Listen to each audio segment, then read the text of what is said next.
Welcome to SPN Bengali channel. প্রতিদিনের মতো আজকেও আমরা ডাব্লিউপি কেপি কনস্টেবলের 5টি জিকে কোশ্চেন সলভ করব। আজকের ফার্স্ট কোশ্চেন হচ্ছে, রোমিও অ্যান্ড জুলিয়েট এর রচয়িতা কে? এর রচয়িতা হচ্ছে উইলিয়াম শেক্সপিয়ার। উইলিয়াম শেক্সপিয়ারের অন্য একটি নাটক হচ্ছে ম্যাকবেথ। এখানে আরেকটি আছে লিও টলস্টয়। লিও টলস্টয়ের লেখা দুটি বই হচ্ছে ওয়ার অ্যান্ড পিস এবং অ্যানা ক্যাটারিনা। এই দুটো হচ্ছে বিখ্যাত বই। নেক্সট হলো দ্য গোল্ড রাশ ছবিটির পরিচালক কে? দ্য গোল্ড রাশ ছবিটির পরিচালক হচ্ছে চার্লি চ্যাপলিন।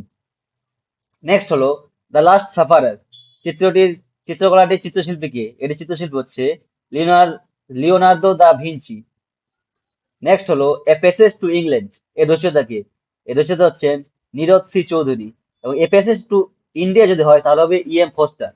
নেক্সট হলো মনিরা বাতারা কোন খেলার সঙ্গে যুক্ত? ইনি হচ্ছেন টেবিল টেনিস।